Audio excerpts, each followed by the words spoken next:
ఒకసారి అందరూ దేవునికి స్తోత్రం చెప్పండి. మరొకసారి గట్టిగా చెప్పండి. దేవుని యొక్క సన్నిధిలో కూడి వచ్చినటువంటి సహోదరి సహోదరులారా, ఈరోజు మనము మనకు చక్కటి వాక్యం చేత నింపబడినట్లుగా ప్రభు సహాయం చేయుగాక.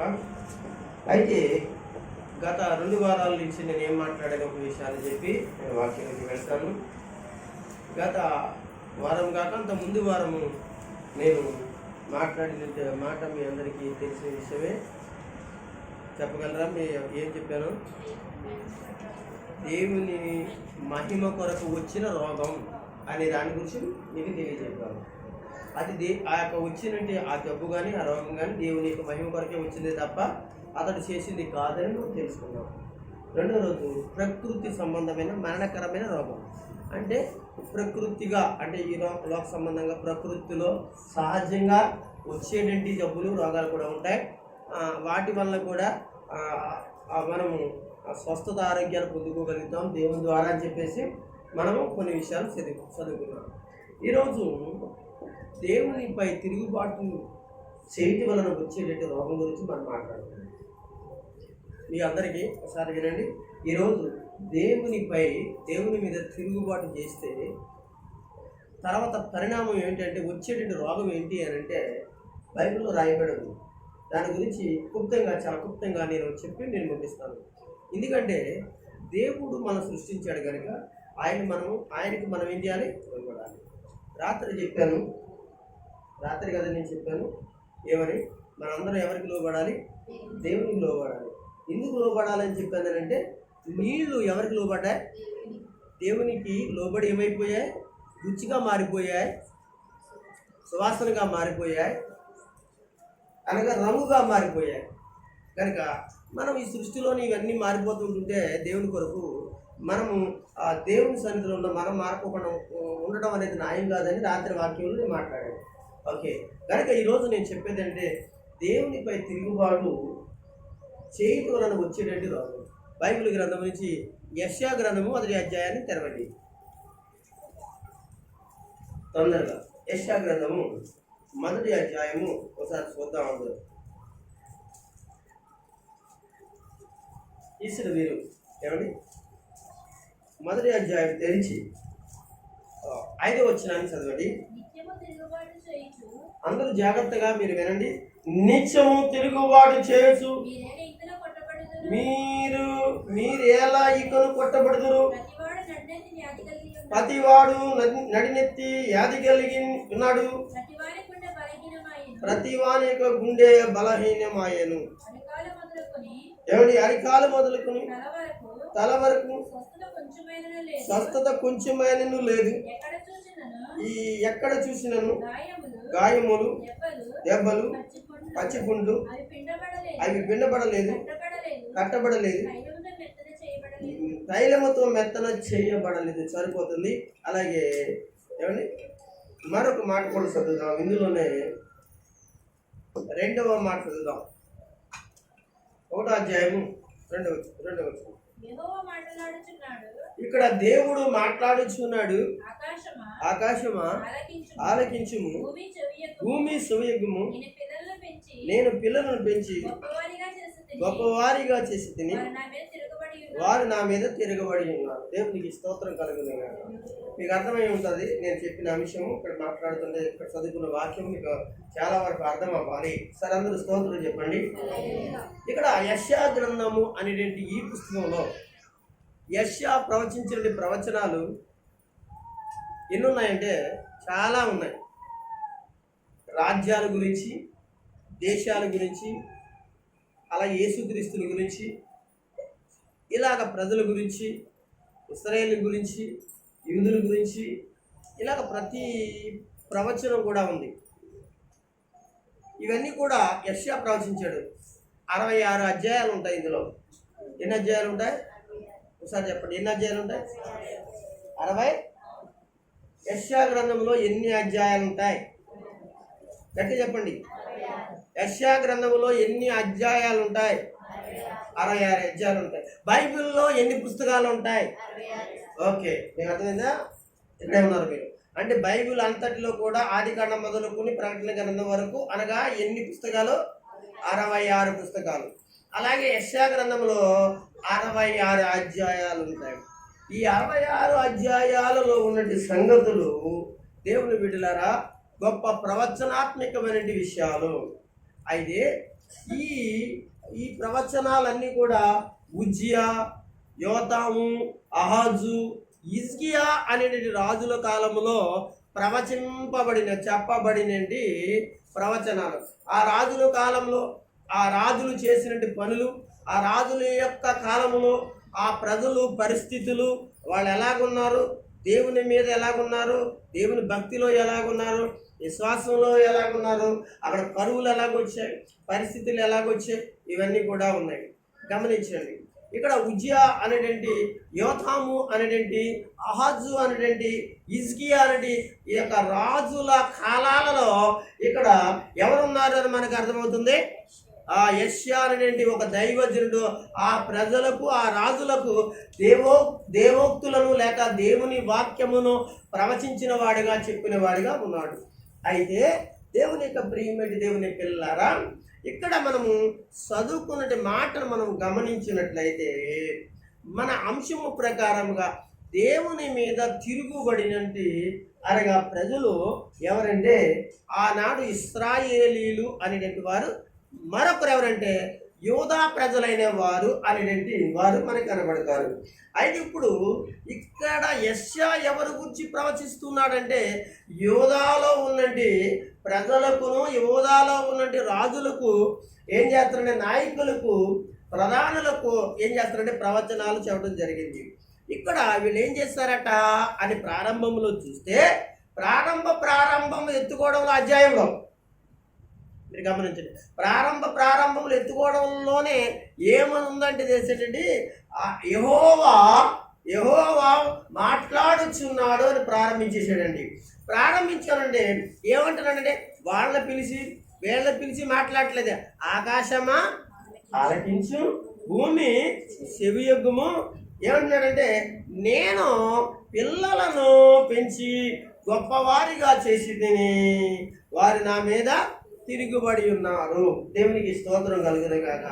అలా చెప్పుకుని వచ్చి 5వ వచనంలోకి వచ్చేటప్పటికి ఏమైందంటే, ఏ పిల్లలైతే పెంచాడో, ఏ పిల్లలైతే బలపరిచాడో, ఏ పిల్లలకైతే అనగా ఆశీర్వాదాలు ఇచ్చాడో, ఏ పిల్లలైతే ఉన్నతమైన స్థితులకు తీసుకొచ్చాడో, ఏ పిల్లలకైతే అనగా ఎవరికి లేని భాగ్యం లేక ఆశీర్వాదములో ఇచ్చే దేశమును పంపించాడో, ఆ పిల్లలు ఏం చేశారో తెలుసండి, దేవుని మీద తిరుగుబడితే దేవుడికి కోపం వచ్చి ఆ తిరుగుబాటుని బట్టి వాళ్ళకి ఏం చేశాడంటే అనగా వ్యాధిని కలగజేశాడు అనే విషయాన్ని మనకు తెలియజేస్తుంది. దేవునికి స్తోత్రం కలుగును గాక.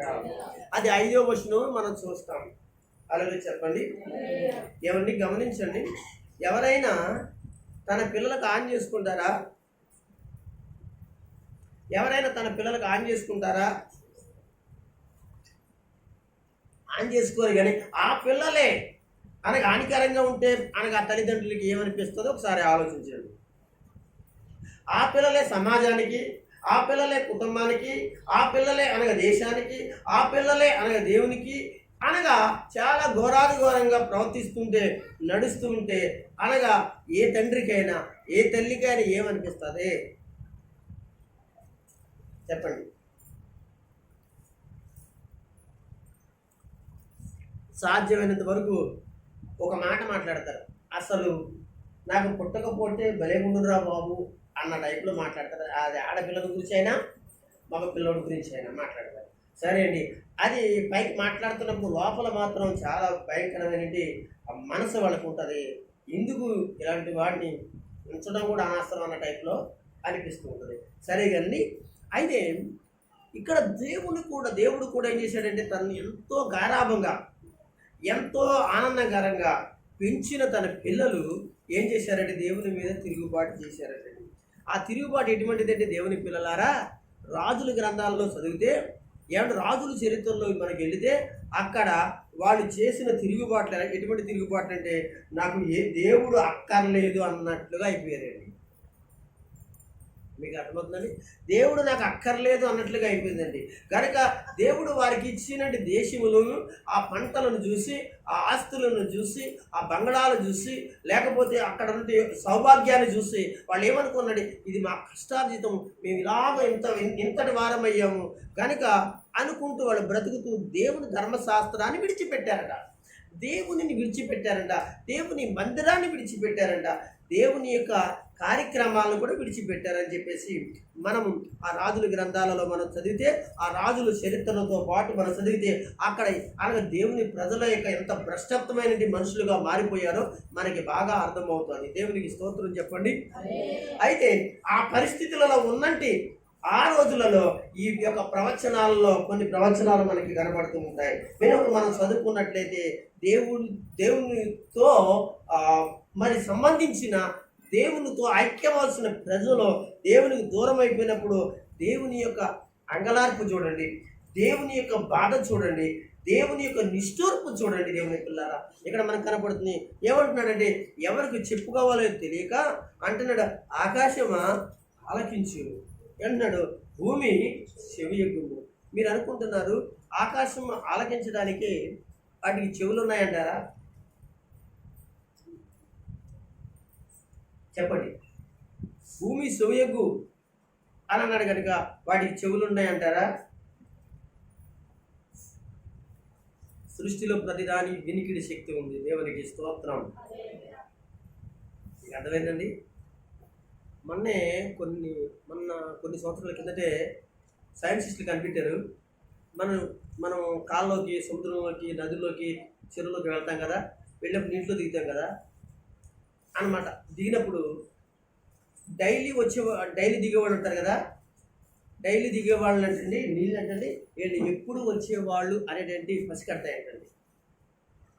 కానీ అప్పుడప్పుడు ఆ దాన్ని ఒకవేళ వెళ్ళాడు అనుకోండి, వెళ్తాననుకోండి, గబిక్కిని ఆ నదిలోకో లేకపోతే ఆ కాలంలోకో ఆ నీటిలోకి దిగాలనుకున్నప్పుడు అవి వెంటనే పసికడిది ఇతను కొత్తవాడు అని పసిపెడతాయంటండి. అలాంటి వినికిడి చేస్తే ఎందుకు ఈ సృష్టికి ఉందంటండి. దేవునికి స్తోత్రం. మీకు అర్థమైందండి? దేవునికి స్తోత్రం చెప్పండి. మీకు అర్థమవుతుందా? దేవుని పిల్లలారా మీకు ఒకసారి చెప్తాను.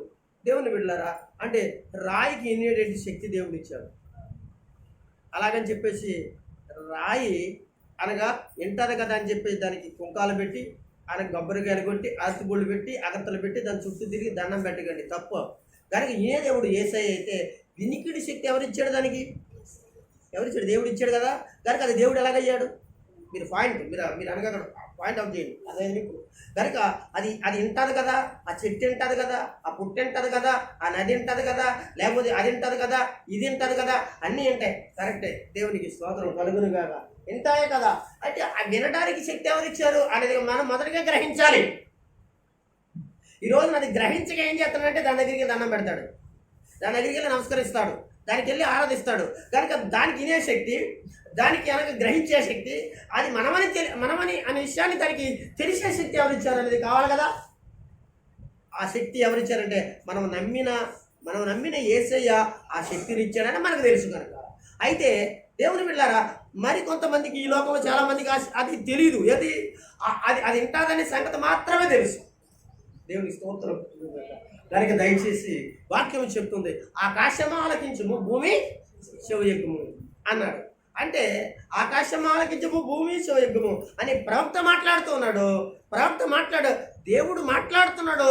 కనుక రేపన్న రోజున ఈ ప్రజలైన వారికి, ఈ జనులైన వారికి, ఈ దేవుని పిల్లలైన వారికి, ప్రార్థన చేసేవారికి మందిరానికి వెళ్ళేటువంటి వారు రేపన్న రోజున తీర్పులోకి వచ్చినప్పుడు, నా సన్నిధిలోకి వచ్చినప్పుడు, లేకపోతే అనగా నా దగ్గరకు వచ్చినప్పుడు మిమ్మల్ని పిలుస్తారు. వాళ్ళు ఏం చేశారు? ఆకాశము నువ్వు చూసావు కదా, నువ్వు విన్నావు కదా, అలా మాటలు ఎలాగున్నాయో వాడి పరిస్థితి ఎలాగో కళ్ళతో చూసావు అనగా చూసేటండి.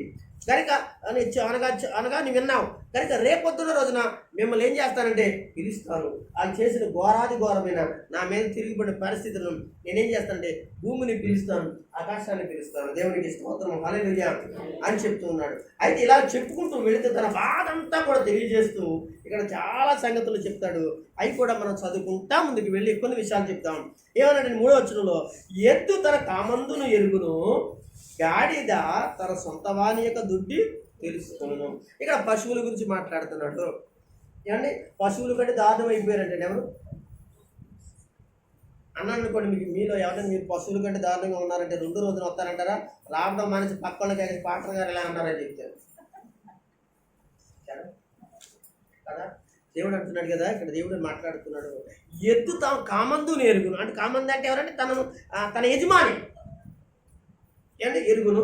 గాడిద తన సొంత వాణి యొక్క దొడ్డే ఏమండి ఎరుగును అనే విషయాన్ని చెప్తున్నాడు. అంటే వీళ్ళు ఎంత దారుణం అయిపోయారంటే, ఇక్కడ కామందును ఎరుగును అనే మాట అంటే శివరాత్రికి దేవుని విడిచిపెట్టేసి అనగా ఈ లోక సంబంధమైన కామందుని అనగా ఎదుగుతున్నారనమాట. వీళ్ళు దేవుని దొడ్లోకి రావడం అనేసి లోక సంబంధమైన దొడ్లోకి వెళ్తున్నారనమాట అండి వీళ్ళు. అంటే లోక సంబంధం అంటే ఎంత భయంకరమైన విగ్రహారాధనలోకి వెళ్ళిపోయారు వాళ్ళు. ఎంత బయలు దేవత ఆరాధన మొదలు పెట్టారంటే వీళ్ళు ఇశ్రాయేల్లో చాలా భయంకరమైన పరిస్థితి. కనుక మీరు ఇలా చెప్తూ ఇశ్రాయేలుకి తెలియలేదా కదా, ఇశ్రాయేలుకి తెలియలేదా? ఒకసారి దేవుని స్తోత్రం చెప్పగలరా? ఏమన్నాడు? ఇశ్రాయేలుకు తెలియలేదా? నా జనులు యోచింపరా? పాపిష్ట జనమా, పాపిష్ట జనమా, దోషభరితమైన ప్రజలారా, దుష్ట సంతానమా, చెరుపు చేయి పిల్లలారా, మీకు శ్రమ. వారు యెహోవాను విసర్జించి ఉన్నారు. ఎవరిని విసర్జించారు? ఇక్కడ ఇన్ని విషయాలు మాట్లాడడానికి గల ముఖ్యమైన కారణం చెప్పమంటారా? దేవుణ్ణి విసర్జించారు. దేవుని స్తోత్రం చెప్పండి. అంటే ఇందాక చెప్పాను, అంటే దేవుని విసర్జించడం అంటే దేవుని మీద తిరుగుబాటు కలిగారు, దేవునిని విసర్జించారు. అంటే దేవుని విసర్జించి ఏం చేయాలనుకుంటున్నారు వీళ్ళు? దేవుని గెంటేసి ఏం చేయాలనుకుంటున్నారు వీళ్ళు? దేవుడు అక్కర్లేకోకుండా వాళ్ళు ఎలా బతకాలనుకుంటున్నారు అనుకుంటారులేండి. ఎందుకంటే కొంతవరకు నడుస్తుంది కదా వాళ్ళకి, ఏదో నడక నడుస్తుంది కదా. ఆ నడక నడిచే వరకు కూడా వాళ్ళు ఏమనుకుంటారంటే పర్వాలేదు అనుకుంటారు. కానీ తర్వాత పరిస్థితి ఎలా ఉంటుందో తెలిసండి. దేవుని పిల్లలు ఆలోచించండి, భయంకరంగా ఉంటుంది అని చెప్పుకుంటూ వచ్చి ఎక్కడ 5వ వచనంలో ఏం చెప్పాడు? నిత్యము తిరుగుబాటు చేయొచ్చు, మీరు ఏలైకను కొట్టబడతారు. మీరు గమనించండి, చాలా జాగ్రత్తగా ఆలోచించండి. వీళ్ళు తిరుగుబాటు అంటే ఏదో ఒక రోజుతో ఆగిపోతే పర్లే, నిత్యమును కూడా ఏమైందంటే తిరుగుబాటు అంటండి, నిత్యము తిరుగుబాటు ఏమండి. ఇంకా మీరు ఏలైకను కొట్టబడదురు అంటే ఇక్కడ అర్థమవుతుందండి, దేవుని మీద తిరుగుబాటు చేస్తూ దేవునికి వ్యతిరేకంగా చేస్తూ చివరాఖరికి దేవునితో ఏం చేయబడుతున్నారంటే కొట్టబడుతున్నారట. అదేనా మంచి అంటారు వాళ్ళకి? కాదు కదా. ఇంకా కొంచెం ప్రతివాడును నడినెత్తి మొదలుకుని అంటే తలకాయ మొదలుకుని ఏంటండి వ్యాధి కలిగి ఉన్నాడు, ప్రతివాడు గుండె బలహీనమైన అరికాల మొదలుకుని తల వరకు వాళ్ళకి ఏమైందో తెలుసండి, ఆ స్వస్థత కొంచెమైన లేదటండి. ఎక్కడ చూసినను గాయములను, దెబ్బలను, పచ్చి గుండ్లను అవి పిండబడలేదు, కట్టబడలేదు, తైలముతో మెత్తనము చేయబడలేదు. ఈ బాధ అంతా కూడా చెప్పుకుంటున్నాడు. ఆకాశానికి చెప్తున్నాడు, భూమికి చెప్తున్నాడు. ఈ వార్తని ఏం చేస్తాడంటే సృష్టికి చెప్తున్నట్లుగా మనం చూస్తాం. ఒకసారి దేవునికి స్తోత్రం గట్టిగా చెప్పండి.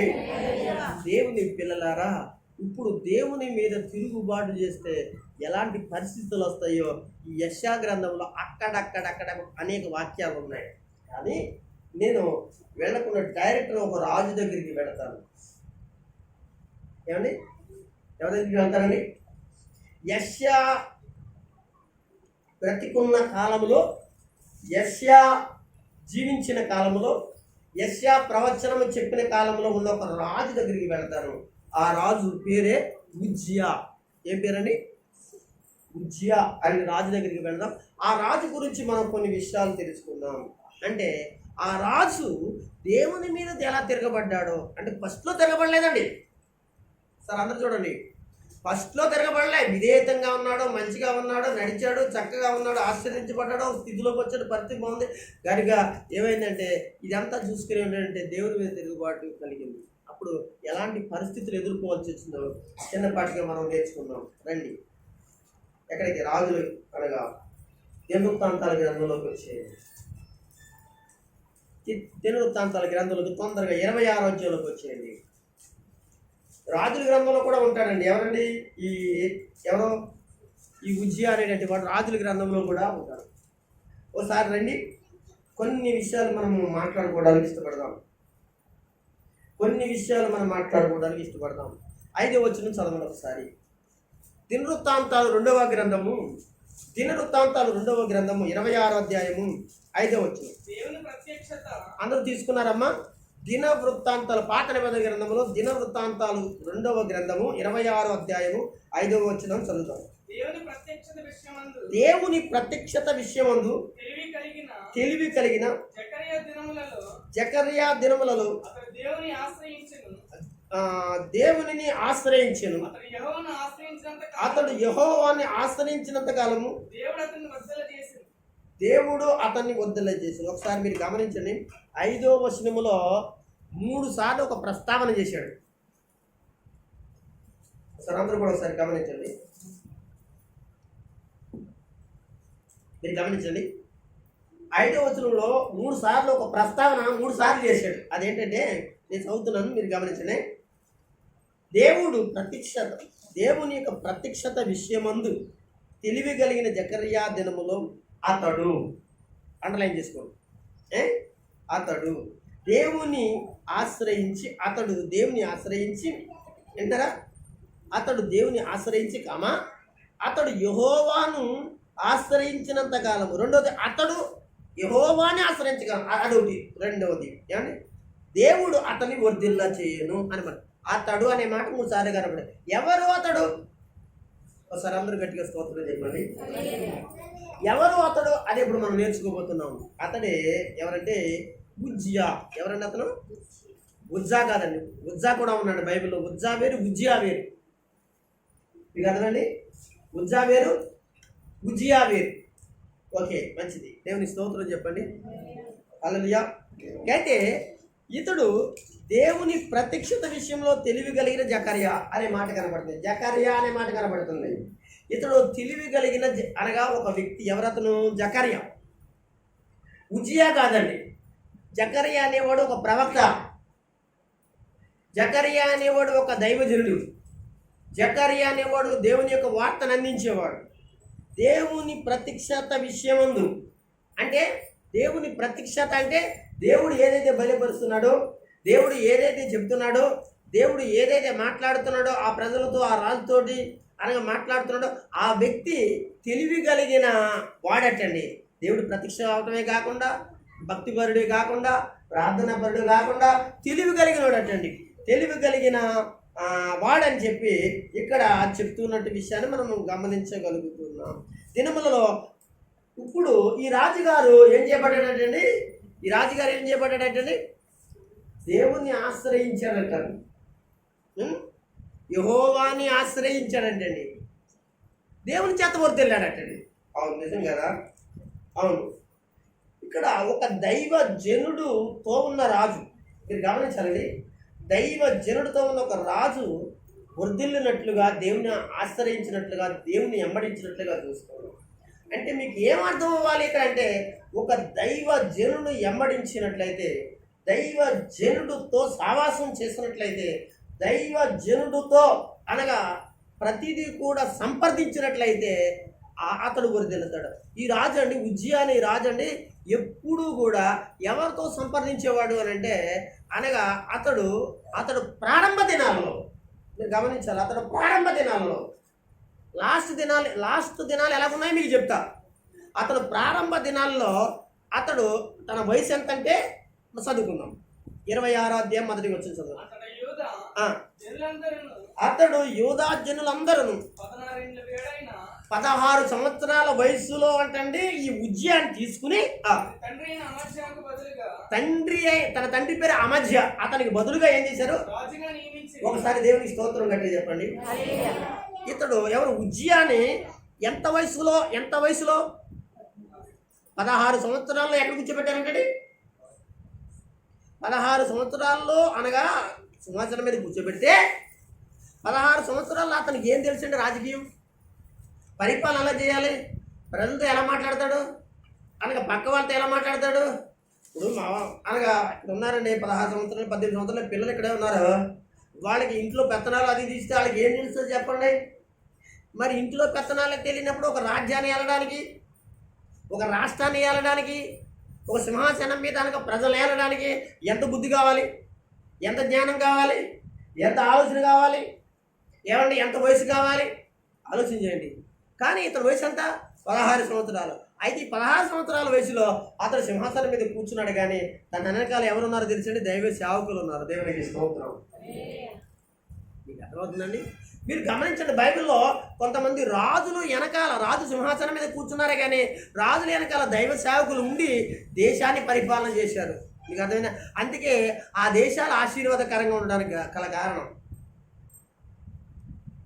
ఆ రాజులు ఆశీర్వాదకరంగా ఉండడానికి గల కారణం మీకు అర్థమవుతుందా? మీరు చాలాసార్లు అనగా దైవ సేవకుడిని వెనకాల పెట్టుకుని అనగా 10 విషయాలలో ఆయన ముందు పెట్టి అనగా మన వెనకాల ఉంటే ఎంత బాగుంటుంది అనే ఆలోచన చాలామందికి ఉండదు, కొంతమందికే ఉంటుంది. కానీ అలా చేయడం వల్ల ఏం జరుగుతుందంటే తెలుసా? మీకు ఆశీర్వాదకరంగా ఉంటుంది, మంచి జరుగుద్ది. ఎవరి ఆలోచనలో పెట్టుకుంటాం, ఎవరి ఉద్దేశాల్లో పెట్టుకుంటాం, ఏమండి ఎవరు జనం, కానీ అన్నీ ఫెయిల్ అయిపోతాయి నీకు. ఎందుకో తెలుసు అంటే నీకు తెలివి కలిగిన జకరియా లాంటి సేవకులు కావాలి. నీకు తెలివి చెప్పాలి కదా, మంచి ఉద్దేశాలు చెప్పాలి కదా, నేను నడిపించాలి కదా. కనుక దయచేసి దైవ సేవకుడు అంటే మీలో చాలామందికి సులకనగా ఉంది, అది నాకు తెలుసు, అది దేవుడికి కూడా తెలుసు. పర్వాలేదులేండి, నేను అలా సులకన మీరు చేసినంత మాత్రం నేను సులకన అయిపోను కానండి, నాకు ఆ ఉద్దేశాలు తెలుసు. చాలామందికి ఉన్నది అలాగా. అయితే నేను చెప్తున్నాను దేవుని బిడ్డలారా, అయితే దైవజనుడు అనే వాడిని దేవుడైన ప్రభు ఏం చేశాడంటే మీకు ఒక కన్నుగా పెట్టాడండి. మీకు కన్నుగా పెట్టాడు, ఆ విషయం తెలియదండి. మీకు మార్గంగా పెట్టాడండి, మీకు ఆలోచనకర్తగా పెట్టాడండి, ఒక తెలివైన వాడిగా పెట్టాడండి. కనుక అందుకే సంఘం ఎప్పుడు కూడా ఆ సంఘంలో ఉన్న తల్లి అయినా, తండ్రి అయినా, కొడుకైనా, ఇంకొకరు ఎవరైనా మొదటిగా ఆలోచించవలసింది ఎవరితో అంటే దైవ సేవకుడితోటి. ఈ ప్రతిదీ కూడా దేవుని స్తోత్రం కలుగును గాక. మన సంఘంలో ఒక కుటుంబం ఉండేది, ఇప్పుడు ఆ కుటుంబం ఇక్కడ లేదు. అనగా బయటికి వెళ్ళారు. ఏమండి? అయితే వాళ్ళు బయటికి వెళ్ళిన తర్వాత నేను చెప్తున్నాను, వాళ్ళు వెళ్ళిన తర్వాత వాళ్ళు అక్కడికి వెళ్ళిన తర్వాత ప్రతి విషయంలో కూడా నన్ను సంప్రదించడం ప్రారంభించారు. ప్రతి చిన్నది కానీ పెద్దది కానీ అన్ని విషయాల్లో సంప్రదించడం, మాట్లాడటం జరిగిందండి. పేరు చెప్పాల్సిన నాకు అవసరం లేదు, అర్థమవుతుంది అనమాట అండి. అనగా అయితే వాళ్ళు ఏం చేశారంటే ప్రతి చిన్న విషయంలో కూడా అనగా అడిగేస్తే ఆలోచిస్తే ప్రతి దానికి కూడా ఫోన్ చేసేవారు. ఏమైంది తెలుసా? వాళ్ళ జీవితంలో ఆశీర్వాదం చూడటం ప్రారంభించారు. దేవుని స్తోత్రం.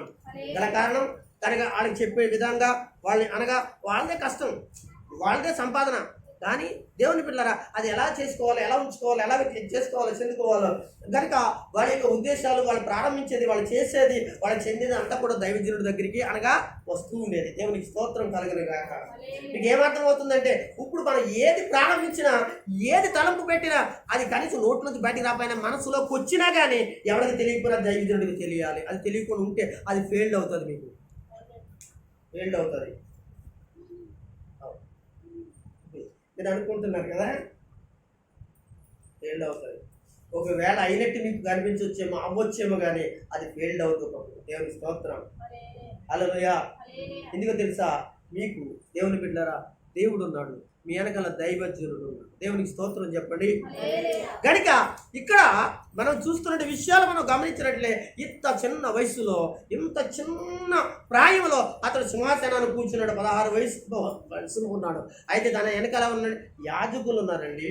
ఎవరున్నారు? దేవుని పనిచేసే వాళ్ళు 3 తెగలు ఉన్నారండి. ఇలాగే ఒకసారి వినండి.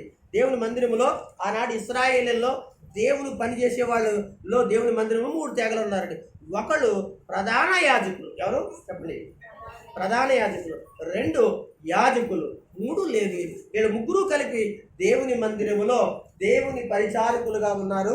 దేవుని మందిరం పని చేసేటువంటి వారిగా ఉన్నారు. ఎందుకు ఈ విషయాలు చెప్తున్నాను చెప్పమంటారా? ఇప్పుడు తర్వాత నేను లోనికి వెళ్ళిన తర్వాత వీళ్ళు మనకి కనబడతారు. అందుకని అంటే నాకు టైం ఉంటే అన్నమాట అక్కడికి వెళ్ళాలి. అక్కడికి వెళ్ళకపోతే ఈ పాఠం అవ్వదు, లేకపోతే ఈ వాక్యం అవ్వదు. కనుక మీరు గమనించండి, మీరు ఆలోచించండి. యాజకులు వినండి, ప్రధాన యాజకులు లేవీయులు. ప్రధాన యాజకులు అన్న వాళ్ళు చాలా ప్రధానమైన వాళ్ళండి. వాళ్ళ తర్వాత ఉన్న వాళ్ళండి యాజకులండి.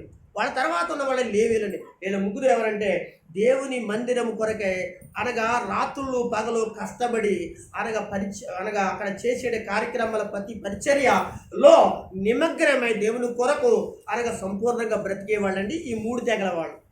వీళ్ళని ఏమన్నారో తెలుసండి? వీళ్ళ ముగ్గురిని ఏమన్నారంటే చెప్పమంటారా? లేవీయులు అన్నారు. మళ్ళా మాట మీకు చెప్తున్నాను, లేవి గోత్రిక్కులు అన్నారండి. ఈ లేవి గోత్రిక్కులు లోంచి 3 తెగల వాళ్ళు ఏం చేస్తారంటే దేవుని మందిర పని కొరకే ఉంటారు. ఇదంతా కూడా మీరు లేవి కాండము, సంఖ్యాకాండము, ద్వితోపదేశ కాండాలు, ఇలాగ కొన్ని ఇజ్రాయేల్ చరిత్రలు చదివినప్పుడు, లేకపోతే రాజుల చరిత్రలు చదివినప్పుడు, దేవుని యొక్క మందిర విషయాలు మాట్లాడుతున్నప్పుడు వాళ్ళు బాగా మనకి ఎక్కువగా కనపడతారు. దేవుని స్తోత్రం కలుగును గాక. సార్ అందరూ స్తోత్రం చెప్పండి, స్తోత్రం చెప్పండి. ఉదాహరణ ఒక మాట చెప్పనా, యేసు ప్రభుల వారు ఒక స్టోరీ చెప్పారు. అది ఒక నిజమైన సత్యమైన కథ చెప్పారు. అదేంటో తెలుసా? దొంగల చేతిలో చిక్కుకున్న ఒక వ్యక్తి అని దారి పక్కన పడ్డాడు. ఆ యొక్క త్రోవ పక్కన పడి ఉంటే అతను మూలుగుతూ ఉంటుంటే ఆ త్రోవన వెళ్తున్న వారు ఒకడు ఎవరంటే యాజకుడు, రెండోవాడు లేవీయుడు, మూడోవాడు సమరయుడు అని మనం చెప్పుకున్నాం. వీళ్ళు ఎక్కడికి వెళ్తున్నారంటే ఇతడు దొంగల చేతిలో చిక్కుకున్నవాడు ఎక్కడి నుంచి వచ్చాడంటే యెరూషలేములో నుండి యెరికోలోకి వచ్చేస్తున్నాడు. అర్థమైందండి? యెరూషలేము దేవుని పట్టణం, అక్కడ దేవుని యొక్క మందిరం ఉంది, అక్కడ సేవ ఉంది. అయితే దేవుని సేవ కొరకే వెళ్తున్నారు యాజకులు, దేవుని కొరకే వెళ్తున్నారు లేవీయులు. మీకు అర్థమైందా? అందుకే ఈ విషయం చెప్పుకొచ్చారు కనుక. అంటే దేవుని పని కొరకే వెళ్తున్నారు వాళ్ళు. అంటే దేవుని పని చేసే వాళ్ళు ఎవరంటే యాజకులు, ప్రధాన యాజకులు, ఇంకా లేవీయులు అనేటువంటి వారు. అయితే ఇక్కడ ఈ యొక్క రాజు వెనకాల ఎవరున్నారు? ఈ రాజు వెనకాల ఎవరంటే ఇదిగో యాజకులు ఉన్నారండి, ప్రధాన యాజకులు ఉన్నారండి, లేవీయులు ఉన్నారండి, మరీ ముఖ్యంగా ఎవరున్నారు తెలుసండి? దేవుని సేవకులు ఉన్నారండి. దేవునికి స్తోత్రం. దేవుని సేవకులు ఉన్నారండి. నీ వెనకాల దేవుని సేవకుడు ఎప్పుడు ఉండాలి. నీ పిల్లల వెనకాల దేవుని సేవకుడు ఎప్పుడు ఉండాలి. నీ కార్యక్రమాల వెనకాల దేవుని సేవకుడు ఉండాలి. దైవ జనుడు యొక్క అనగా అతడు పెద్దోడా చిన్నోడా అని కాదు. దేవుని బిడ్డల అతడు దైవ జనుడు. దేవునికి స్తోత్రం కలుగును గాక. మీకు అర్థమవుతుంది కదా? అయితే తిన వెనకాల 16 సంవత్సరాల వయసులో తండ్రి చనిపోయిన తర్వాత అంత పెద్ద రాజ్యాన్ని, అంతమంది లక్షలాది ప్రజలను ఒకే తాడు మీద నడిపించడానికి అతను వయసు ఎంత, తన ఆలోచన ఎంత, తన పరిస్థితి ఎంత, మనం అనగా చాలా జాగ్రత్తగా ధ్యానం చేస్తే దేవుని బిడ్డరా అది పెద్ద ఏం కాదు అనిపిస్తుంది మనకి. అయితే అతడు సింహాసనాన్ని కూర్చుండబెట్టి దేవుడు ఎవరు పెట్టారండి? కూర్చుండబెట్టి తన వెనకాల ఎవరిని ఇచ్చాడండి? దైవ సేవకులు ఇచ్చాడండి. మంచి అనగా మరి ఆయనతో ఉండేటంటే గొప్ప గొప్ప నమ్మకస్తులు ఇచ్చాడండి, గొప్ప వారిని ఇచ్చాడండి. ఇవన్నీ విషయాలు ఎందుకు చెప్తానంటే ఇంతమందిని ఇచ్చిన తర్వాత, ఇంతమందికి అనగా అతను సహాయం చేసిన తర్వాత శివరాకని దేవుని మీద తిరగబడిన పనికి మాలిన ఉజ్జయ అనమాట అండి. దేవునికి స్తోత్రం.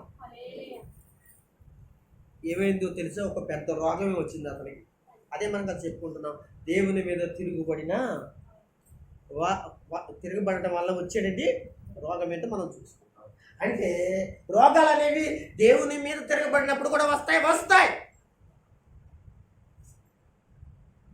ప్రియమేటి దేవుని పిల్లరా, ఇక్కడ మనం చదువుకుందాం. అంతటా యూదా జనులందరూ కూడా 12 ఏళ్ల వాడైనటి ఉజ్జయను తీసుకున్న అతని తండ్రి అయిన అమజ్యాకు బదులుగా రాజుగా నియమించిన అతడు ఏలాత్రి కట్టించను.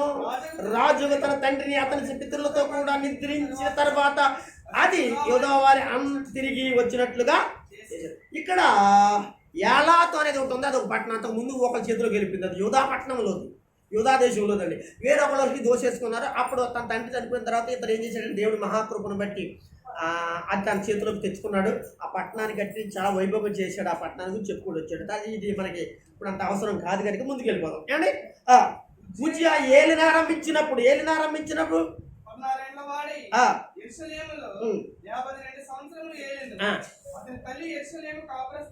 అతని తల్లిని గురించి కూడా మాట్లాడుతున్నాడు. అతని తండ్రి గురించి మాట్లాడేశాడు మనం కదా. అతని తండ్రి ఎవరండి? ఆ మధ్య. అతని తండ్రి పేరు ఏం పేరండి? ఆ మధ్య. ఎవరు తండ్రి? ఉజ్జియా తండ్రి. మీరు మర్చిపోకూడదు. ఇప్పుడు ఆ తల్లి గురించి మాట్లాడుతున్నాడు. ఆమె తల్లి పేరు యెకోల్యా. ఆమె తల్లి పేరు ఏం పేరంటే యెకోల్యా. అతడు తన తండ్రి అయిన అమజ్య చర్య అంతటి ప్రకారంగా ఇక్కడ దేవుడు మాట్లాడుతూ అతని తండ్రి కూడా యథార్థంగా నడుచుకున్నాడండి. మీరు గమనించండి, యథార్థంగా నడుచుకున్నాడు. కానీ మధ్యలో రాంగ్ స్టెప్ వేసాడండి. ఎవరు అతను? చెప్పండి ఎవరు? అమజ్య అంటే ఉజ్జియా తండ్రి కూడా రాంగ్ స్టెప్లు వేసాడండి. రాంగ్ స్టెప్ వేసాడండి. మీరు గమనించుకోండి ఈ విషయాలు. Wrong step వేసాడండి. సార్ అందరూ స్తోత్రం చెప్పండి. అంటే ఇక్కడ కొంచెం పర్వాలేదు అయినప్పుడు కూడా దేవుడు మాట్లాడుతుంటే యథార్థంగా నడిచాడని అంటున్నాడు. ఎందుకంటే అని అంటున్నాడు, రాంగ్ స్టెప్ వేసాడు. చాలా దేవునికి వ్యతిరేకంగా కొన్ని పద్ధతులలో దేవునికి వ్యతిరేకంగా చేశాడు. ఏం చెప్పమంటారంటే ఇతడు అనగా యెహోవా దేవుని అనుసరిస్తూ ఉన్నప్పుడే కూడా ఓ చోటకి యుద్ధానికి వెళ్ళాడండి. ఇలా వినాలి. ఓ చోట యుద్ధానికి వెళ్ళి ఆ యుద్ధంలో జయించుకొచ్చిన తర్వాత అనుకోవడం నీ తెంగరోవడం మంచోడు అర్థం కదా. మధ్య నేను రాజుకి ఓ పిచ్చి ఉంటుందేమండే. ఇప్పుడు బంగారం తెచ్చుకో పర్లే, మంచి మంచి అమ్మాయిని తెచ్చుకో పర్లే, ఏమంటే అక్కడ ఏదైనా ఆస్తి పాస్తులను తెచ్చుకో పర్లే. దేవుడు కోపం వచ్చి తెచ్చుకున్నాడు. ఏంటంటే ఆ దేశాన్ని ఆ ప్రాంతాన్ని గెలిచిన తర్వాత అంటే ఆ దేశంలో నుండి బయట దేవతను తెచ్చుకున్నాడటండి. అవుతుందా? మీకు అర్థమవుతుందండి? ఏంటంటే అక్కడ రాంగ్ స్టెప్ వేసాడు. తర్వాత అమధ్య గురించి మనం ఎప్పుడైనా మాట్లాడుకుంటే విషయాలు మాట్లాడుకోవచ్చు. దేవుని స్తోత్రం చెప్పండి. సరే గట్టిగా చెప్పగలరా? చెప్పండి. కొంచెం నేను చెప్పనండి. ఏమంటే ఈ విషయాలు చెప్తేనే తప్ప మీకు అర్థమవుతుంది. ఎందుకంటే మీరు ఇలాంటి విషయాలు వింటేనే మీరు బైబిల్ని అర్థం చేసుకుంటారు, దేవుని అర్థం చేసుకోగలుగుతారు. ఓకేనండి? అయితే ఆ యుద్ధానికి వెళ్ళి ఆ యుద్ధంలో ఏం చేశాడంటే తెలుసండి. ఏమంటే ఆ యుద్ధంలో ఏం చేశాడు తెలుసా? అంతకుముందు దేవుని మాట విన్నాడు. ఎవరు? అమధ్య దేవుని మాట విన్నాను. దేవుడు వచ్చి అనగా ఒక ప్రవక్తను పంపి అమధ్య యుద్ధానికి వెళ్తున్నావు కనుక వాళ్ళు ఎవరిలో తీసుకెళ్తానంటున్నావు, వాళ్ళు ఎవరిలో తీసుకుని వెళ్తానన్నా తీసుకెళ్ళొద్దు, ఎందుకంటే నీకు అపజయం కలుగుద్ది, నీవు యుద్ధంలో గెలవు, కానీ అంతమందిని తీసుకెళ్తున్నాను కనుక నాకు అపజయం ఎలాగ వస్తుంది నువ్వు అనుకుంటే అపజయం వస్తుంది నీకు, తీసుకెళ్ళొద్దు అని చెప్పాడు. తీసుకెళ్తాం మానేశాడండి. అయితే ఇల్లాడు, యుద్ధంలో గెలిచాడండి. దేవుడు మాట విన్నాడు, బాగానే ఉంది. గెలిచినోడు అనగా మరి ఏం చేయాలి? వచ్చేయాలి కదా. అది కాకపోతే బంగారం తెచ్చుకోవాలి, బట్టలు తెచ్చుకోవాలి, అది తెచ్చుకోవాలి, ఇది తెచ్చుకోవాలి, ఏది తెచ్చుకోవాలి, అక్కడ ఏది తెచ్చుకోవాలి, తన యొక్క రాజ్యానికి కావాల్సింటే తన ప్రజలకు కావాల్సింది తెచ్చుకోవాలి. దేవుడికి విరోధమైనటువంటి ఒక బయలుదేవతం తెచ్చుకున్నాడండి ఈ అమధ్య. అందుకనే దేవునికి విరోధం ఎంత యథార్థంగా నడిచినప్పుడు కూడా దేవునికి విరోధమైన పొరపాటు చేసేయడానికి మాట ఎందుకు చెప్పారంటే ఇక్కడ ఏమన్నాడు? అతడు తన తండ్రిని అమధ్య చర్యల అంటే అంతటి ప్రకారంగా యెహోవా దృష్టికి యథార్థంగా నడుచుకున్నవాడు ఎవరు?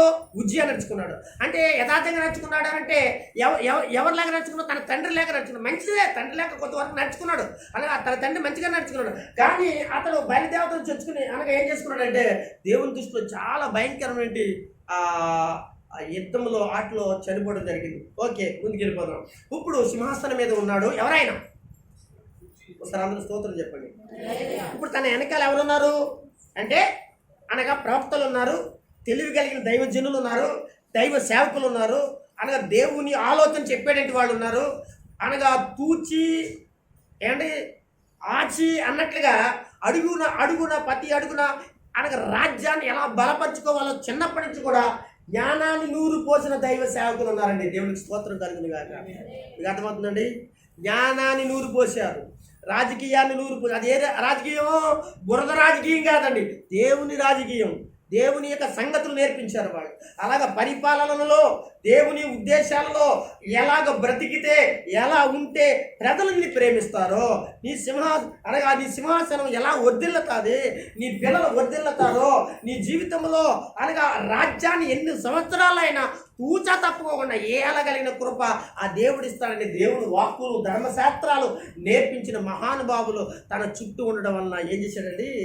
దేవుని ప్రత్యక్ష విషయంలో తెలివి కలిగిన జకర్యా దినములో అతడు దేవుని ఆశ్రయించాడు అనే మాట మీకు అర్థమైంది కదా. అతడు యెహోవాను ఆశ్రయించినంత కాలం అంటే ఆశ్రయించలేని కాలం కూడా ఉందని అర్థం కదా. ఏమంటారు? ఏమండి? అయితే దేవుడు అతను వర్ధిల్ల చేస్తూ వచ్చాడు. అయితే ఇక్కడ గబగబా ఒక 5-6 వచనాలు చదువుకున్నాం. అతడిని దేవుడు ఎలాగ ఆశీర్వదించాడో, యుద్ధాలు అలాగే దేవుడు కృప చూపాడు. ఒకసారి చదివేయండి అమ్మా. అందరూ ఏనండి? అతను బయలుదేరి ఫిలిష్తీయులతో యుద్ధం చేసి గాతు ప్రాకారములను, యెబ్నే ప్రాకారములను, అడ్రోతు ప్రాకారములను పడగొట్టి అష్టోతు దేశములను, ఫిలిష్తీయుల ప్రదేశములను, ప్రాకారములను కట్టించును. ఫిలిష్తీయులతోనూ దుర్బాయిలను నివసించిన అర్బేలతోనూ వెన్నీలతోనూ అతను యుద్ధము చేయగా దేవుడు అతనికి సహాయము చేసను. దేవునికి స్తోత్రం. మీకు ఎదురుదా అంటే 16 సంవత్సరాల వయసు ఉన్నవాడు అలా అలా అలా అలా అలా పెద్దోడు అటు మొదలు 18 వచ్చింది, 20 వచ్చింది, 25 వచ్చింది, 26 వచ్చింది. యుద్ధం అనగా యాజకులు యుద్ధం నేర్పుతున్నారు, సేవకులు యుద్ధం నేర్పుతున్నారు, యుద్ధ పరివారం అనగా అనగా పికప్ చేసుకుంటున్నాడు. ఇలా ఎక్కడికి వచ్చేసాడంటే యుద్ధమునికి యుద్ధం చేసాడంటే మాగోడు అయిపోయాడండి. ఎవరైనా ఉజ్జియా గొప్పవాడైపోయాడు. అనగా 30 వచ్చేసినాయి, అనగా 26 వచ్చేసినాయి. ఆ వయసులో ఏం చేయాడు? యుద్ధాలకు వెళ్ళటం ప్రారంభించాడు. అనగా పక్క దేశాలన్నీ రాష్ట్రాలన్నీ దేవుడు ఏం చేస్తున్నాడంటే సహాయం చేస్తాం ప్రారంభించాడు. చుట్టుపక్కల ఉన్నట్టు అంతకు ముందు అనగా ఎవరైతే వాళ్ళ ప్రాంతాలన్నింటినీ దోసుకున్న వాటినన్నింటినీ కూడా తిరిగి తెచ్చుకున్నాడు ఉజ్జియా. చూడ చివరాఖరికి ఆ పక్క వాళ్ళందరూ కూడా పన్నిచ్చేవారుగా ఉన్నారంటే ఏం చేశాడు? అతడు అధికముగా అభివృద్ధి అండి. బలం ఉందండి. ఇప్పుడు సైన్య బలము, డబ్బు బలము, అనగా ఆలోచన బలము, అనగా వెనకాల పెద్దవాళ్ళ బలము, అంతా బలమే. దేవునికి స్తోత్రం కలుగుగాక. ఒక బలం అనుకుంటున్నారా? సైన్య బలం, మిలిటరీ బలము, సైన్యాధిపతి బలము, వేలాది లక్షలాది మంది ప్రజలు, కోట్లాది మంది ప్రజలు, ఇక చూస్తే అనగా అక్కడ ఆలోచనకర్తలు, అనగా ప్రవక్తలు, యాజకులు, దైవజనులు, అప్పుడు అందరి బలము ఏమైపోయింది? అతనికి తోడైపోయింది. చదవమ్మా. గనుక చూడండి, అతని కీర్తి ఐగుప్తు దేశము ప్రారంభించి ఐగుప్తు మార్గము ప్రదేశమునందు వ్యాపించెను. మరియు ఉజ్జియా యెరూషలేములో మూలగుమ్మము దగ్గరను. ఇక్కడ చూడండి, ఈ యుద్ధాలు చేసిన తర్వాత డబ్బు బాగున్న తర్వాత ఆ దేశం కొరకే పంటలు ఏం కావాలో, అనగా చుట్టుపక్కల గోడలు ఏం కావాలో, గుమ్మాలు ఏం కావాలో, అనగా ఆ దేశాన్ని పటిష్టం చేసుకుంటున్నాడు. పల్లపు స్థలముల గుమ్మము దగ్గరను, ప్రాకారపు మూల దగ్గరను దుర్గములను కట్టించి గుమ్మములను దట్టపరిచెను. అదియుగాక షెపేలే ప్రదేశములో యెరూషలేములో ప్రాముఖ్యమైన పట్టణం అండి ఇది. షెపేలా అనేది. షెపేలా ఒకటి, ఇంకో పట్టణం, కొన్ని పట్టణాలు ఉన్నాయి. మైదాన ప్రదేశములోను అది విస్తారమైన పశువులు ఉండగా, చూడండి, పశువులు విస్తారమైన పశువులు. అక్కడ అరణ్యంలో దుర్గములు కట్టించి, అక్కడ దుర్గాలు కట్టించి వందలాది మందిని అక్కడ ఉంచాడంటండి. అనేకమైన బావులు తవ్వించెను. అక్కడ ఏంటంటే అనేకమైన బావులు తవ్వించెను. ఏంటంటే అనేకమైన బావులు అండి. అనగా ఏంటి? వ్యవసాయంలో కొరకు, పంటల కొరకు, మనగా పశువుల కొరకు. అంటే ఇప్పుడు ప్రస్తుతానికి యోధా దేశం అంతా కూడా ఏం చేయాలనుకున్నాడంటే ఒక సువర్ణ దేశంగా చేయాలనుకున్నాడు. దేవునికి స్తోత్రం కలిగినగాక. ఇదంతా కూడా దేవుడు చేస్తున్నాడండి. అనగా ఆ ప్రజలకు కరువు ఉండకూడదు, వాళ్ళు అనగా నాకు తక్కువైంది అనకూడదు. ఎలా ఉండాలంటే అంతా చూడండి, మన పెద్దవాళ్ళు చెప్తారండి. అనగా రాజుల కాలంలో, కృష్ణదేవరాయల యొక్క రాజుల కాలంలో అంటే ఈదిలోనంటే ఏముంది అంటే రత్నాలన్నీ కూడా రోడ్ల మీదే ఉండేవి అంటండి.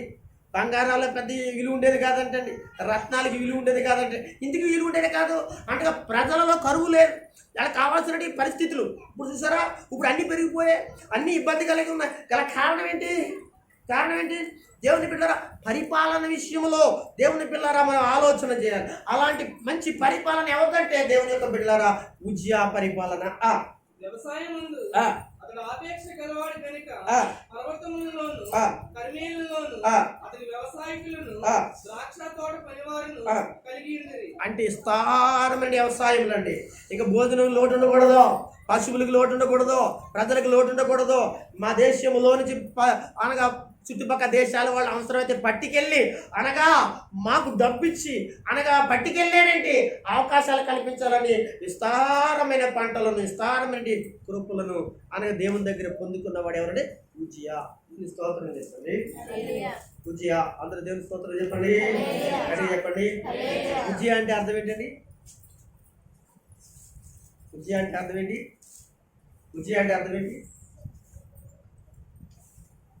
అంటే ఎప్పుడైనా చెప్పానా? సరే కదండి. హిజ్కియా అంటే అర్థం ఏంటండి? నిన్న ఆదివారం చెప్పాను కదండి హిజ్కియా గురించి. హిజ్కియా అంటే యెహోవా నా బలమా. ఏంటండి? చెప్పాను కదా, నిన్న వారం చెప్పాను కదా. మరి ఉజ్జియా అంటే ఏంటి? యెహోవా నా బలము. ఉజ్జియా అంటే ఏంటండి? హిజ్కియా అంటే ఏమన్నాను? యెహోవా నా బలమా. మాకే మూకి తేడా ఉంది ఇక్కడ. హిజ్కియా అంటే ఎవరు? మీరు మళ్ళా చెప్తున్నాను మీకు. హిజ్కియా అంటే నిన్న వారం చెప్పాను కదా. అర్థం ఏంటంటే యెహోవా నా బలమా అని అర్థం. అర్థానికి తగినట్లుగానే అలాగా అతడు బ్రతికాడు.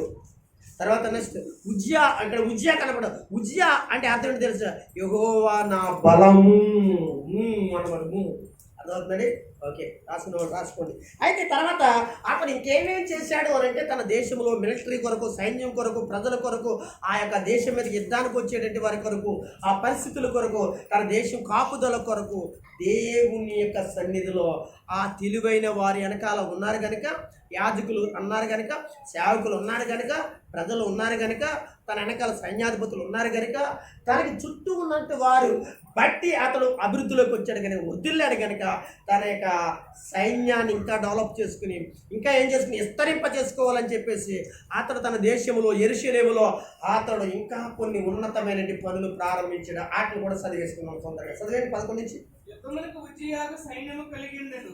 అందులోని యోధులు రాజుల అధిపతులలో హనన్య అను వాని చేతి కింద నుండి ఖజానాదారుడకు మయసేయు ప్రధానమంత్రి యొరీయేలును వారి లెక్క ఎంత అనేది చూచి వారిని పటాలముకు ఏర్పరచువారై ఉండేది. వారి పితరుల ఇండ్ల పెద్దల సంఖ్యను బట్టి పరాక్రమశాలులు 2600 మంది. అబ్బో, ఆ తర్వాత నెక్స్ట్ 2600 మంది అయ్యి రాజులకు సహాయం చేయుటకై. ఎవరు? అతను మిలిటరీ అనగా అతను సైన్యం గురించి చెప్తున్నాడు, ప్రజలు కాదండి. రాజులకు సహాయం చేయుటకై శత్రువులతో యుద్ధము చేయుటయందు పేరు పొందిన పరాక్రమశాలులైన. అంటే చూడండి, ఇక్కడ పేరు పొందిన పరాక్రమశాలులు అంటే ఎవరు? ఎంతమంది? పేరు పొందిన పరాక్రమశాలులైన 3,07,500 మంది. అబ్బబ్బబ్బా, 3,07,500 మంది అంటే 5,000 మంది గల సైన్యం వారి చేతి కింద నుండెను. ఉజ్జియా ఈ సైన్యం అంతటికి దాలులను, ఈటులను, శిరస్థానములను, కవచములను, విల్లులను, ఒడిసీలను చేయించాను. దేవునికి స్తోత్రం. ఇవన్నీ చేయించడానికి ఎంత డబ్బు కావాలో, ఎంత ధనం కావాలో మీకు అర్థం. ఇదంతా దేవుడు ఎవరు సమకూర్చాడండి? అంతే కదా. మన దేశాన్ని కాపాడుకోవాలనుకోండి, మన ప్రధానమంత్రికి ఎంత డబ్బు అవసరమో తెలుసండి. మిలిటరీ పెంచుకోవాలి, లేకపోతే అనగా బాంబులు పెంచుకోవాలి, లేకపోతే అనగా ఆయుధాలు పెంచుకోవాలి. ఆ మిలిటరీకి కావాల్సిన పరికరం కావాలంటే ఎన్ని కోట్ల రూపాయలు అవసరం. మీకు అర్థమైందండి? అయితే ఇంత దేవుని యొక్క మహాకృప, అంత శక్తివంతమైన ఆయుధాలు చేయడానికి ఉజ్జియాకు దేవుని కృప చూపి ఇంకేం చేశాడు? మరియు అతడు అంబులనేమి చూడండి, అంబులనేమి, అంబులు తెలుసండి, ఫిరంగులు, అంబులను, పెద్ద రాళ్ళనేమి అంటే ఉపయోగశాలలు అంటే దానికి అదేంటంటే ఫ్యాక్టరీ లాంటివి అనమాట. తయారు చేసే ఫ్యాక్టరీలు ఉంటాయి కదా, అంటే ఆయుధాలు తయారు చేసే ఫ్యాక్టరీ లాంటి యొక్క శాలలు అంటే అతను అప్పుడులోనే ఉజ్జియా చూడండి ఎలాంటి కార్యక్రమాలు చేపట్టాడో ఆలోచన. ఇదంతా ఎక్కడి నుంచి వచ్చింది? దైవజనుల వెనకాల ఉండడం వలన. ఇదంతా అతనికి ఎక్కడి నుంచి ఇదంతా వచ్చింది? యాజకులు ఉండడం వలన, అనగా భక్తిపరులైన వారు ఉండడం వలన, అనగా వెనకాల తెలివైన వారు ఉండడం వలన, అనగా వాళ్ళ మాట వినడం వలన, దేవుని మాట వినడం వలన, దేవుని ఆశ్రయించడం వలన ఇన్ని పనులు చేయగలుగుతున్నాడు. నేను చాలా క్లుప్తంగా చెప్తున్నాను, కొన్ని విషయాలు మాత్రమే మీకు చెప్పగలుగుతున్నాను. చదివి వెనుకమని ఏంటమ్మా కల్పించి యంత్రములు అనగా తయారు చేసి యంత్రాలను యెరూషలేములో చేయించి దుర్గములోను బురుజుల్లోను ఉంచెను. ఇప్పుడు రండి, ఇప్పుడు అందరూ కూడా చాలా గమనించండి. అతడు స్థిరపడు వరకును అతనికి ఆశ్చర్యకరమైన సహాయం కలిగిన కనుక అతడి కీర్తి. ఒకసారి అందరు గట్టిగా చెప్పండి. ఇప్పుడు బాగుందండి. ఇంత చోట అంతడు చేశాడు, ఇంత చక్కగా ఉన్నాడు, అంత చక్కగా చేశాడు. ఇదంతా ఎవరి సహకారాలు? దేవుని సహకారము. దేవుని సహకారం, దేవునితో ఉన్నట్టు యాజకులు, సేవకులు, దైవజనులు, అక్కడ అనగా ప్రజలు, భక్తులైన వారు ఎంతోమంది అతనితో ఉన్నారు. అర్థమవుతుందండి? మీకు అర్థమవుతుంది. ఈ యొక్క ఉజ్జియా అనే దానికి అర్థం ఏం చెప్పాను నేను? బలము. ఈ ఉజ్జియాకు మరొక పేరుందండి. మీరు ఒకవేళ రాజుల గ్రంథాల్లో అక్కడక్కడ చదివినప్పుడు ఇతను ఎవరు అనుకుంటారేమో, ఆచార్య. అతని పేరు ఏం పేరు? నేను చెప్పాలి, ఎందుకంటే చెప్పలేదు అనుకోండి. అక్కడ ఈ రాజు ఎక్కడి నుంచి వచ్చాడండి? ఈ రాజు ఎవరంటే మీరు కన్ఫ్యూజ్ పడతారేమో. అంటే రాజుల గ్రంథాలు ఇంకా వేరే వేరే చోట్ల ఉంటుంది అనమాట అండి. కానీ ఇతని పేరు మరొక పేరేంటి? అజర్యా. మీరు మర్చిపోకండి, ఈ ఉజ్జాయి అయిన అజర్యా. ఓకే, ఇప్పుడు వెళ్ళిపోదాం గమని. అతడు స్థిరపడి వరకు అతనికి ఆశ్చర్యకరమైన సహాయమును కలిగిన ఎవరి ద్వారా? దేవుని ద్వారా. అతడు కీర్తి దూరముగా వ్యాప్తించను. ఇప్పుడు ఏమండి మనము ఎన్ని 1 2 3 చాప్టర్లు చదువుకున్నామండి. 3 చాప్టర్లు చదువుకున్నాం. ఇందులో 26వ అధ్యాయంలో మొదటి చాప్టర్ ఏమో 1వ అధ్యాయం 1వ వచనం 2వ వచనం. రెండవ చాప్టర్ ఏమో 3వ వచనం నుండి 10వ వచనం వరకు. 11 నుంచి ఏంటంటే 15 వచ్చే వరకు మరొక చాప్టర్. ఇప్పుడు మరొక చాప్టర్లోకి వెళదాం. అది 16వ చాప్టర్. ఇది మనకి క్లోజ్ అవుతుంది. ఇప్పుడంటే మనం ముగింపులోకి వస్తున్నామని అర్థం. దేవునికి స్తోత్రం చెప్పండి. ఓకే, చదవండి. అయితే మీరు వినాలండి. అయితే అనే మాట మాత్రం మీరు తేలిగ్గా మాత్రం ఉంచుకోండి. అయితే అంతా చెప్పిన తర్వాత, చాలా మంది అంతా చెప్పిన తర్వాత అయితే అన్నా కాడ ఎవరైనా అన్నారనుకోండి, మనం జాగ్రత్తగా వినడం ప్రారంభించాలి. ఒకసారి స్తోత్రం చెప్పండి. ముగిస్తున్నాను దేవుని గురించి. అయితే అతను స్థిరపడిన తరువాత మనసుని గర్వించి చెడిపోయాడు. ఏమండి, ఎక్కడ చెడిపోయాడండి? పైకి కనపడి చెడిపోయాడా? ఏదో కొంతమంది పైకి బాగానే కనపడతారు, మనుషుల మధ్యన బాగానే కనపడతారు, వెళ్తూ ఉంటారు, పోతూ ఉంటారు, అనగా మనతో మాట్లాడుతుంటూ చేస్తూ ఉంటారు. కానీ ఇక్కడ చూడండి, మనం ఆలోచిస్తే ఈ రాజు కూడా అలాగే ఉన్నాడు. ఎలా ఉన్నాడో తెలిసింటే అతడు మనసును గర్వించి చెడిపోయాడటండి. ఏమండి, అనగా బయటికి కనపడి చెడిపోలే, లోపల అతని మనసులో చూడండి ఎంత భయంకర విషయము. మనసును గర్వించాడు. గర్వం అనేది రాకూడదండి. మీకు అర్థమైందండి? అతని గర్వం ఏంటో తెలుసండి, ఇప్పుడు రాజ్యం అంతా నా చేతిలో ఉంది, ఈ రాజ్యాన్ని అంతా నేనే పొడగట్టాను, ఈ పక్క రాజ్యాలన్నీ నేనే సంపాదించాను, ఈ యొక్క పరిస్థితులన్నీ కూడా నేనే చేశాను, ఇన్ని లక్షల మంది సైన్యం నాతో ఉన్నారు, ఈ పరిస్థితులన్నీ కూడా నా వల్లే జరిగాయి. ఇంకా చూస్తే ఏంటంటే ఈటులు డాళ్ళు అయ్యి గుదిగార సాలలో అనగా ఈ పరిస్థితులు అనగా దోళ్ళలో అనగా ఎడ్లు అనగా మందలో ప్రజలు వ్యవసాయం ఇదంతా ప్రజలకు అనగా రకరకాల యొక్క ఆ ప్రజలందరికీ సహకరించడానికి ఎవరో తెలుసా? నేనే. కనుక దేవుడు లేడు, ఒక పక్క దేవుడు పక్కన పెట్టేసి. ఇంకోటి చెప్పమంటారా? అతని వెనకాల ఇంత సహకరించిన, ఆలోచించండి, ఇంత ఆలోచన చెప్పిన దైవజనుడు అనగా దైవ సేవకుడు, యాజకుడు అనగా దైవ సేవకుడు, తెలివైన జకర్యా, ఇంకా దైవ సేవకులు చాలా మంది ఉన్నారు. వీళ్ళందరినీ పక్కన పెట్టేసి తన మనసులో ఏమనుకుంటాడండి, ఇదంతా నా వల్లే అని అనుకుంటున్నాడు. దేవునికి స్తోత్రం. మీరు మర్చిపోయాడు దైవ సేవకుడిని, దైవజనుడిని మర్చిపోయాడండి. అతడు మనసును గర్వించి చెడిపోయి అతడు ఏం చేశాడో తెలుసండి, దేవుని మందిరానికి వెళ్ళాడట. ఒకసారి దేవుని స్తోత్రం చెప్పండి. ఏమండి, అతను రాజే కానీ రాజే వ్యవహారాలు చూడాలి, రాజే కానీ రాజు యొక్క పని ప్రజల యొక్క బాగోగులు చూడాలి, రాజే కానీ ప్రజలకు అనగా కష్టం లేకుండా చూడాలి, రాజే కానీ ఆ దేశంలో నుండి దేవుని ఆలయమైన మందిరానికి కావాల్సిన వసతులన్నీ కూడా సౌకర్యాలు చేయాలి. ఇంతవరకే కానీ తప్ప అతడు తప్పు చేస్తున్నాడు. ఇక్కడ ఎందుకు తప్పు చేస్తున్నాడు? ఇప్పుడు రాజు కదా, ఇప్పుడు పెద్దవాడు అయిపోయాడు కదా, అన్ని పరిస్థితులు మారిపోయాయి కదా, తప్పు చేయడం ప్రారంభించాడు. చూడండి, అతడు ధూపపేట మీద అలా ధూపమేటికై యెహోవా మందిరంలో ప్రవేశించి, ఒకసారి దేవుని స్తోత్రం చెప్పండి. దేవుని మందిరంలో ప్రవేశించాడంటండి. అసలు దేవుని మందిరంలో రండి అనగా ఇశ్రాయేలీయులకు దేవుని మందిరం ఉంటుంది. ఆ దేవుని మందిరంలో 3 భాగాలు ఉంటాయండి. ఒకటి ఆవరణం ఉంటుంది ఎనలేనగా, రెండవది పరిశుద్ధ స్థలం ఉంటుందండి, మూడోది అతి పరిశుద్ధ స్థలం అని 3 స్థలాలు ఉంటాయండి. ఒక మాట అంటే నేను కూర్చున్నది అతి పరిశుద్ధ స్థలం, మీరు కూర్చున్నది పరిశుద్ధ స్థలం. బయట వెనక మళ్ళీ అవతల పక్కన ఖాళీ ఎంతైతే ఉంటుందో ఆ ఖాళీ అనేది ఆ ప్రాంతాన్ని నేను మీకు అర్థమవడం చెప్తున్నాను. ఆ ప్రాంతం అంతటిని ఏం చేస్తారో తెలుసండి, అనగా ఆవరణం అంటారండి. కనుక ప్రజలు ఆవరణంలో ఉండొచ్చు, కానీ పరిశుద్ధ స్థలంలోకి అతి పరిశుద్ధ స్థలంలోనికి వెళ్ళకూడదు. పరిశుద్ధ స్థలంలో ఏమున్నాయి? ధూపవేదిక ఉంది. పరిశుద్ధ స్థలంలో ఏమున్నాయి చెప్పండి?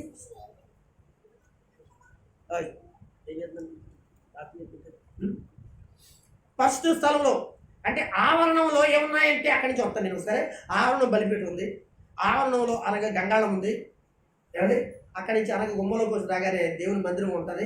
మందిరంలోకి రావడానికి అనగా లోపలికి రాగానే అది ఉంటుంది పరిశుద్ధ స్థలము. ఒక పక్కనేమో దీపవృక్షం ఉంటుంది, ఒక పక్కనేమో సమ్ముఖ పురుట్ల బల ఉంటుంది, మరొక దీపవృక్షం ఉంటుంది. ఏమండి ఇలాగా ఇవన్నీ ఉంటాయండి.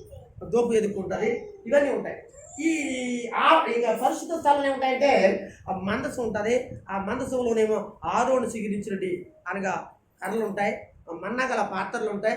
దేవుడు అనగా ఆ సేనాయి పర్వతం మీద ఇచ్చినట్టు ఆజ్ఞలు ఉంటాయండి. ఇక్కడ ఈ 3 స్థలాలు. అయితే లోపలికి మందిరంలోనికి ప్రవేశించే అవకాశము, ధూపం వేయటే అవకాశము అనగా బయట వారికి దేవుడు ఇవ్వలేదు. ఎవరికి ఇచ్చాడంటే యాజకులకు, ప్రధాన యాజకులకు మాత్రమే ఇచ్చాడు.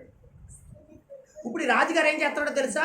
మందిరాన్ని కట్టించాను కదా, మందిరం అనగా నాది కదా, మందిరం యొక్క పనులని శుభ్రం చేయించాను కదా, మా తండ్రి నాటి నుంచి కూడా పాడైపోయింది అనగా దానికి వేల కోట్ల రూపాయలు ఖర్చు పెట్టి దానికి కావాల్సిన కార్యక్రమాలు చేశాను కనుక అక్కడ ఉన్నటువంటి లేవీలు అనేవారు నేనిచ్చే డబ్బు మీద బ్రతుకుతున్నారు కదా, ఆ యాజకులు నేనిచ్చే డబ్బు మీద బ్రతుకుతున్నారు కదా, ఆ ప్రజలు అక్కడ సేవ చేసేటట్టు వాళ్ళు ఎవరైతే ఉన్నారో నేనిచ్చే దాని మీద బ్రతుకుతున్నారు కదా అనేటువంటి ఒక గర్భాంధుడు అయిపోయాడు.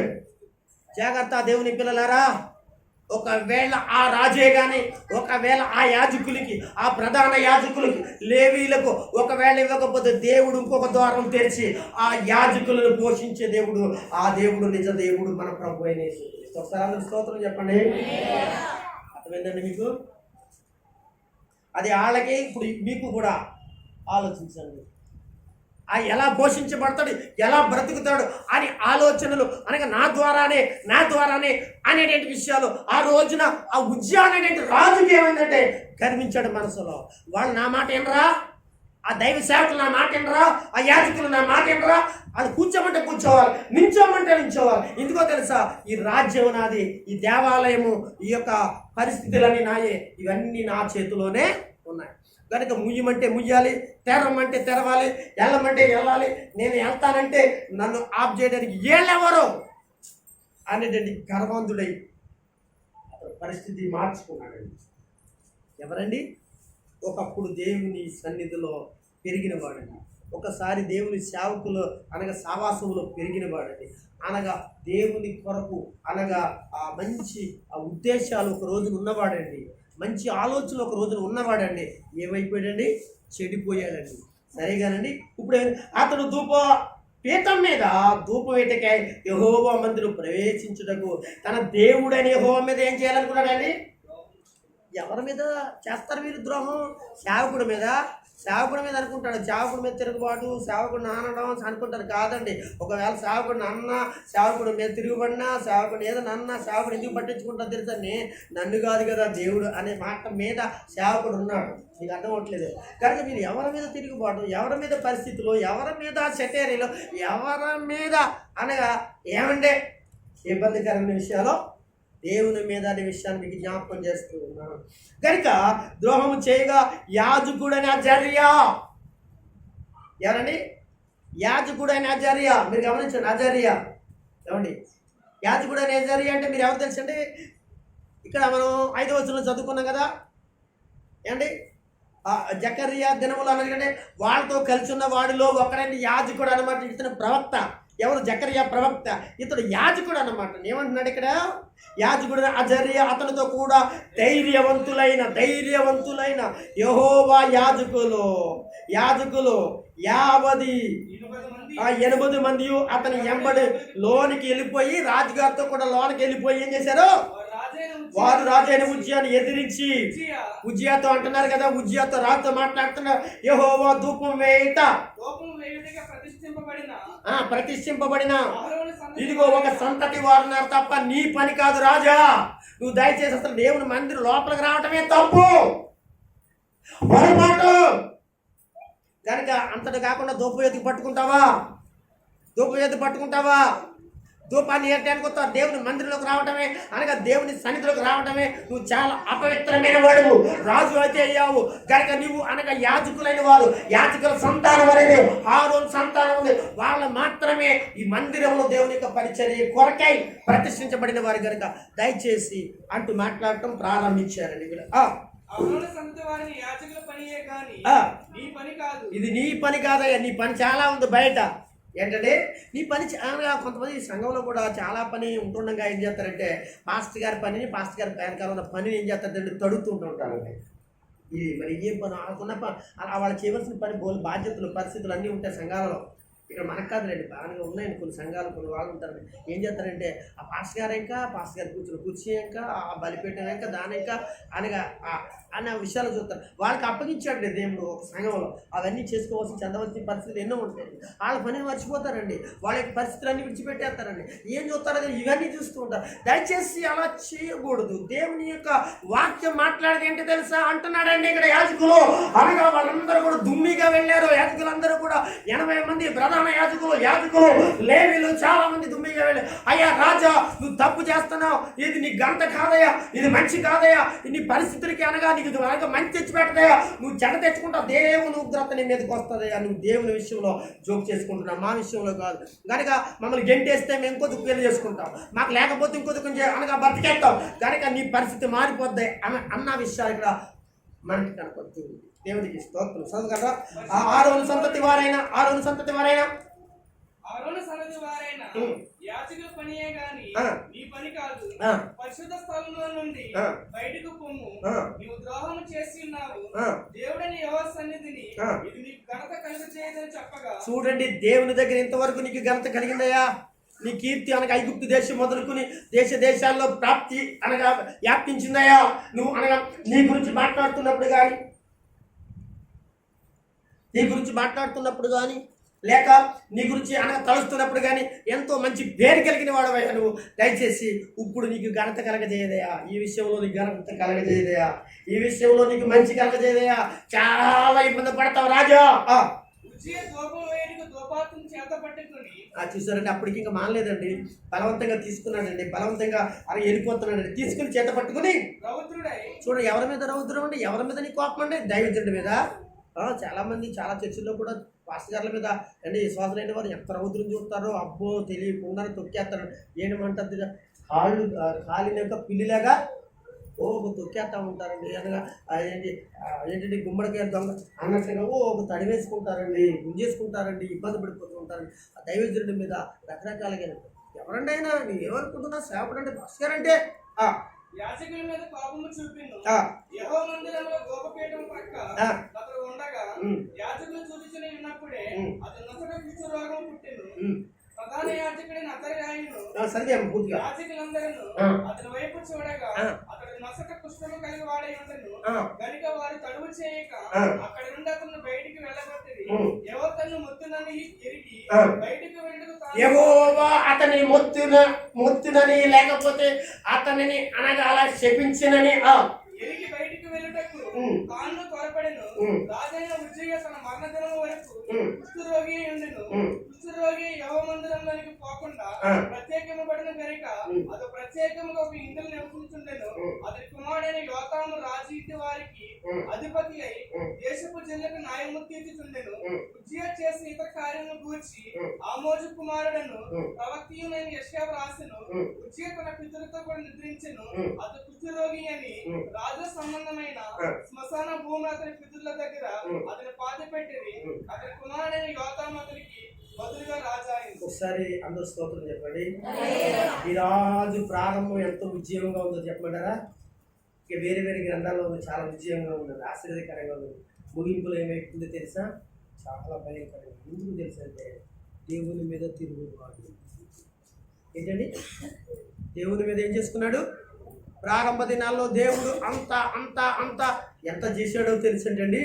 అబ్బా, చదువుతుంటూ ధ్యానిస్తూ ఉంటుంటే అలాగే చరిత్ర ఎలా ఉందండి, చాలా గొప్పగా ఉందండి.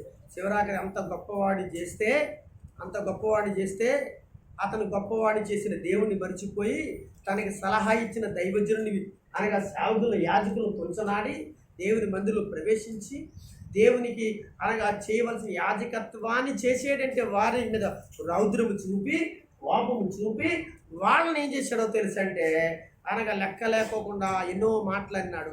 శివరాకరికి అతనికి ఏమొచ్చిందంటే ఒక పెద్ద కుష్ఠ రోగాన్ని వచ్చింది. శివరాక తన ముగింపు ఏమైపోయిందంటే రాజ్యములో తిరగకుండా ఇంటిలో ఉండేవాడిగా దేవుని మందిరంలో రాకుండా అతడు ఏమైపోయాడంటే ఒక దుఃఖం నుండి శివరాకరి చనిపోయే వరకు ఆ రోగంతోనే ఉన్నాడంటండి. ఆ రోగంతోనే చని ఎందుకు వచ్చింది అంటే దేవుని మీద తిరుగుబడటం వల్ల వచ్చిన ఈ విజయ కాలంలోనే ప్రవక్తగా, దైవజనులుగా, యాజకులుగా, ఏమండి ఎంతోమంది సేవకులు ఉన్నారు, ఎంతోమంది ప్రవక్తలు ఉన్నారు, అలా ఎంతోమంది యాజకులు ఉన్నారు. వారిలో కూడా ఒకడు ఉన్నాడు. ఆయన పేరే ఎవరైనా యెషయా. అందుకే యెషయా గ్రంథం 1వ అధ్యాయంలో ఈ విషయాలన్నీ కూడా వారి తిరుగుబాట్ల గురించి చెప్పాడు. తెలుసా, వాళ్ళని గొప్పవాళ్ళని చేశాను, పెద్దవాళ్ళని చేశాను, నా మీద తిరుగుబాటే ఆ విషయాలన్నిటికీ మాట్లాడాడంటే అతడు కూడా ఆ రోజుల్లో నేను ఉన్నాడండి.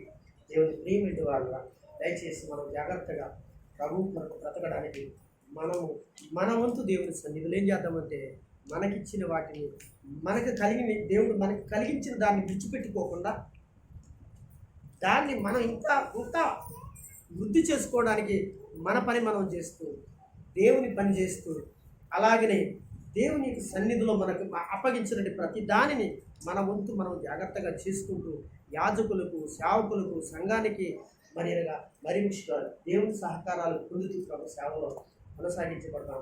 దేవునికి భయపడదాం, దేవుని సన్నిధిలో వణుకుదాం. మంచి సలహా ఇచ్చే దైవ సేవకుల యొక్క ఆధ్వర్యంలో ప్రతి కార్యక్రమాన్ని చేసుకుంటూ వెళ్ళండి, నడుచుకుంటూ వెళ్ళండి. అప్పుడు మీరేం చేపడతారో వృద్ధిల్లుతారు. ప్రభు కృపా సన్నిధి సహాయం ప్రభు ఇచ్చి నడిపించింది. సరే, అందరూ దేవునికి గట్టిగా స్తోత్రం చెప్పండి. హల్లెలూయా, హల్లెలూయా.